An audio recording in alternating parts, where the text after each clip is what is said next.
Hi friends, welcome to Kanaka's kitchen Telugu daily routine. ఇది ఉగాది రోజు vlog అండి. ఆ రోజు మార్నింగ్ ప్రొద్దుటే లేచి ఇంకా మెట్లవి నుంచి పైనుంచి కింద దాకా కడగడం జరుగుతుంది. ఎందుకంటే ముందు రోజు కడిగేసేదాన్ని. ఉగాది పండగ అవి కూడా ఎప్పుడు ముందే కడుక్కుంటాం కదా, కానీ ఆ రోజు సిమెంట్ వర్క్ జరిగిందనమాట.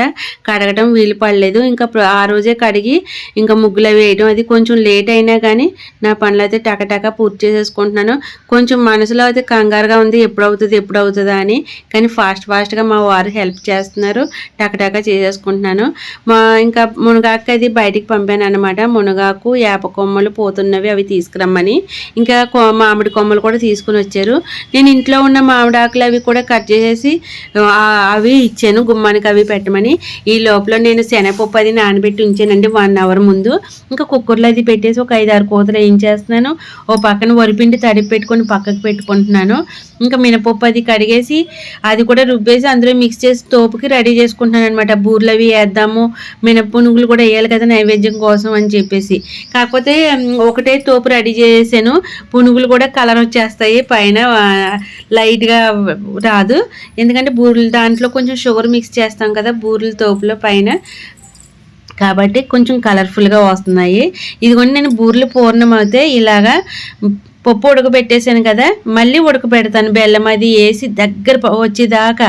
మనం బెల్లం వేయగానే కొంచెం పలచబడుతుంది, కానీ దాని దగ్గరకు వచ్చేదాకా చక్కగా ఉడకబెట్టేస్తాను అన్నమాట. అప్పుడే ఇది మనకి నెలలు నిల్వ ఉంటుంది, ప్లస్ చాలా టేస్టీగా ఉంటుంది. పూర్ణం అయితే అసలు చూడడానికి సూపర్, టేస్ట్ అదిరిపోతుంది. ఇంక చాలా బాగుంటుంది. నేను ఎప్పుడు ప్రిపేర్ చేసినా మీకు తెలుసు అనుకోండి, అంటే ఇప్పుడు దాకా నా వీడియోలు చూసిన వాళ్ళు కంపల్సరీ తెలుస్తుంది. ఇదిగోండి ఇంకా నైవేద్యం కోసం పునుగులు అయితే వేసేస్తున్నాను. పునుగులతోపు ఒకటే మిక్సింగ్ అని చెప్పాను కదా, ఇవి పునుగులు కూడా ఇదిగో బూరెల లెక్క కలర్ఫుల్గా వచ్చేస్తాయి అన్నమాట ఇప్పుడు మనకి. ఇంకా నేను పక్కనే మునగాకు కర్రీ చేసేసాను, పక్కకు పెట్టాను. రైస్ వండాను, పునుగులు వేసేస్తున్నాను. లోపలికి వెళ్ళి అవి ఎగుతూ ఉండే లోపల పసుపు అవి కూడా అని అమ్మవారిని అవి రెడీ చేసేస్తున్నాను అనమాట. పక్కనే అటు ఇటు హడావుడిగా చేస్తూ ఉన్నాను. ఇప్పటికే 10:30 అయిపోతుంది. నైవేద్యాలు పెట్టే టయానికి కరెక్ట్గా 10:30 అవుతుంది. అదిగోండి నైవేద్యం పెట్టడం అయితే పూర్తి అయిపోయింది. ఇంకా బూరెలు అది వేసి ఇచ్చేద్దామని చెప్పేసి బూరెలు కూడా వేసేస్తున్నాను. చాలా బాగా వచ్చినాయండి బూరెలు అయితే. మా సాయిని గుడికి పంపాను. నేను నైవేద్యం పెట్టే లోపల మా సాయి గుడి నుంచి వచ్చేసాడు. చక్కగా ఉగాది పచ్చడి గుడికాడ నుంచి తీసుకుని వచ్చేసాడు. నేను ఎప్పుడు ఇంట్లో ప్రిపేర్ చేయను అనమాట.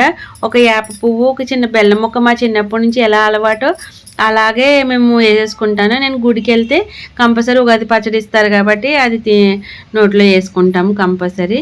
ఇదిగోండి నేను బూరెలు అయితే వేసాను. చూడండి ఎంత బాగా వచ్చినాయో కలర్ఫుల్గా కదా. పూర్ణం అయితే బూరె తింటుంటే సూపర్, అబ్బా చాలా బాగా వచ్చినాయి అమ్మ అనేసి కొంచెం క్రిస్పీగా చాలా బాగా అనిపించింది అనమాట. ఇంకా నేను మామిడికాయ వేసి కొబ్బరికాయ పచ్చడి చేశాను లంచ్లోకి. ఇంకా మునగాకు కర్రీ నైవేద్యానికి చేశాను కదా, దాన్ని సెపరేట్గా ఎల్లుల్లిపాయలు అవి వేసి తాలింపు పెట్టేశాను అనమాట. ఇంక ఈ రోజు లంచ్లోకి ఇంకా చాలా వెరైటీలు చేసేద్దాం అనుకున్నాను, కానీ ఎక్కడ అమ్మ చాలమ్మ ఇంకా తినలేమన్నారు. ఇంక ఇందుతో సరిపెట్టేసాను.